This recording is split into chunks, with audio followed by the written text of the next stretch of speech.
And it's a pretty good end of the year to the Carolina Panthers. So far, man. yeah. I mean, so good that Trey Boston and Steve Smith are online right now talking about coming back along with Josh Norman. And first off, Josh Norman's back as a Carolina Panther. I know. What is going on here? Still in the league? What's happening here? What is going on here? I was like, was he even in a training camp or something? I don't know. I know he did play last season, but yeah, the fact that they're bringing him back, obviously the injury to J.C. Horn, which is a totally other different conversation, necessitated a move. But yeah, the fact that you got Trey Boston and those guys, like you mentioned, are like, hey, I'm still around. Trey Boston just played a year ago and was a starter for the Panthers, so it's not like he's that far removed. Obviously, there's a difference between being in shape and playing shape are two different things. But still, the fact that, like you mentioned, people associated with the organization who know Steve Wilks want to rally around that guy. You didn't see that at the beginning of the season with Matt Rule. You just didn't. People are like, who's this guy? And that was actually something that I've heard other people say, is that former players weren't around the facility a whole lot beginning of the season with Matt Rule. Now, in previous seasons, COVID restrictions, things along those lines, I get that. But now that he's gone, you're seeing more former players come back in. You're seeing these guys rallying around the team, wanting them to be successful. It kind of reminds me a little bit, to make a comparison, is back when Justin Williams had like his kind of like hiatus a little bit from the league. Or I guess we say when he re-signed with the Carolina Hurricanes the first time, back the 2018-2019 season, when they made that run to the Eastern Conference Finals. It was, hey, I'm coming home type thing. He's been in other organizations, had a lot of success, but he wanted to come home. He wanted to help Carolina. We're starting to see that more with Steve Wilks as the head coach with the Carolina Panthers. That's kind of the comparison I draw a little bit, is that, you know what, we want to see these teams, our home team, have success. And there was a culture that was built here. And I think a lot of people took it the wrong way, and deservingly so, when, Matt Rule kept saying, I'm here to fix the culture. Yeah. The culture wasn't broken. It was just the fact that there was a coach that was there for 8 years who, did a really good job before you. It's just that after a while, like everything runs its course, and it ran its course. He ran into a wall of a bunch of injuries and players who are starting to get older and were about to be on their way out of the league. So, things just kind of went downhill just naturally for Ron Rivera. The culture wasn't broken. No. There was nothing wrong with the culture. This wasn't a bad culture. There were things that, weren't so good about, Jerry Richardson. We won't get into that.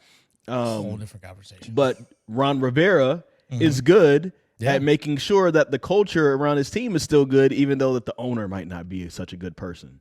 He has a lot of experience with that. And so, it's just from a personal standpoint, watching and being able to cover the Carolina Panthers, you see Luke Kuechly walking around a little bit more now than what he was before.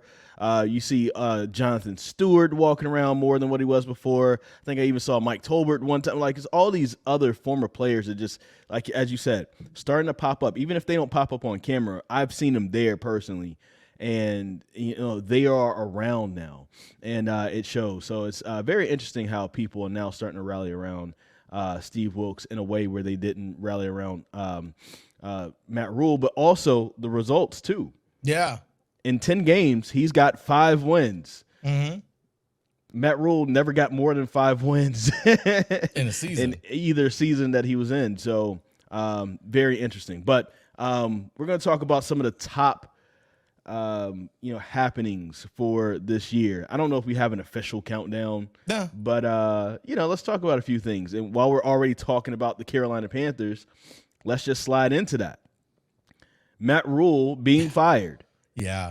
Was probably the best thing to happen for the Carolina Panthers this year. And you said, wait till the bye week. And I was like, no, make it happen now. I did. Get him out now. Like, it's not working. The reason why is because I didn't anticipate, not saying that Coach Steve Wilks isn't a good coach. I just didn't anticipate him being able to rally everybody like this, to where, at week 16, heading into week 17, these guys are 2 wins from making the playoffs. Yeah. For as bad as it was. I mean, you're talking about it so bad they got rid of the head coach.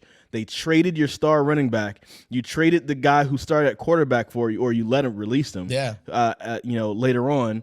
Now he's with another team, and you traded your number 2 wide receiver, and you are still 2 wins away from the playoffs. Nobody would have been able to guess that. And you fired multiple assistant coaches. Yeah. As well. Steve Wilks fired multiple assistant coaches as well. So it's and at different points during the season. Yeah, just the simple fact that they even have a chance is just, it's a, lack of a better term, a miracle in that sense, because everything you just mentioned, best player gone, one of your top 2-3 wide receivers traded away, whole coaching situation in disarray, all that kind of stuff. But you know what? Here they are, still with a chance. And just the style of play, how things have changed around that team. You were there on Sunday in that game against Detroit. Goodness, they just ran all over the Lions, just straight beat them down. I felt like I was watching a college game, and that's no disrespect to the Panthers. That's more so disrespect to the Lions, because in NFL football, you just don't see that many explosive runs pop off. I'm talking, 10, 15, 20, 30, 35-yard runs pop off, like multiple. I think I counted as far as explosive plays in general for the Carolina Panthers. I think they had 12. So, and I'm just counting that as, 10 yards or more per play. In the first half, they had 7 runs that went for 13 yards or more. Yeah. The longest was 38. And so it's just what is this? I felt like I was watching the ACC championship game. You don't see that in the NFL. You'll see, 8 yards here if it's going to be, something big. 8 yards here, maybe 12 yards here, maybe one big explosive play, for 35 yards. But you don't see that going down the field immediately. It felt way too easy for the Carolina Panthers. But shout outs to the offensive line, though, because for a group that was, really picked on a lot last year. We talked about how bad they were. Well, they were. They really were. Yeah. The Panthers have done a really good job rebuilding that line, and they are really good this year. It was Dan Campbell, the Detroit Lions head coach, when shaking hands with Steve Wilks after the game. It was like, he's intense. Well, he's like, I'm gonna edit this. He goes, that was a bleeping butt whooping.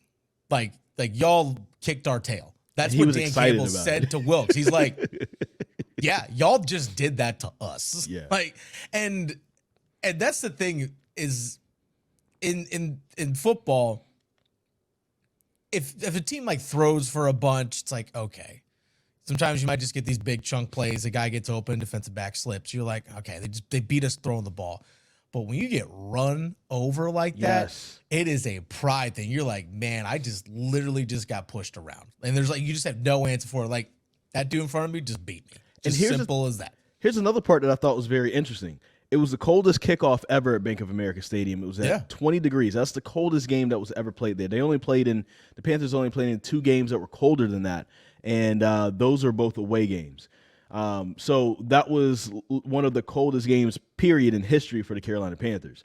And you would think the team from Detroit would be able to handle that. And they weren't able to handle that. It was the Panthers that handled the cold better. And you could see with the cold and the running and everything like that, the Lions didn't want to hit. Once the running back got 2 or 3 yards beyond the line of scrimmage, guys didn't really want to hit him, and it was tough for them to even get in that position. So I just thought it was very interesting looking back and watching that and seeing the team from up north, the team that's literally right across the river, right across the lake from Canada, not want to hit. Well, that's the thing. They play indoors, though. That's the thing. They do play indoors. Yes, you still got to walk outside to your car when you leave the facility. You think you'd be used to it. Yeah, but you got that automatic starters. If you got one of those, you can have your car all heated up. By the time you get heated seats and all that, yeah, you're fine. You're fine. But yeah, it's not like a team from like Green Bay or Buffalo, which you're used to playing outdoors and those kinds of things. Yeah.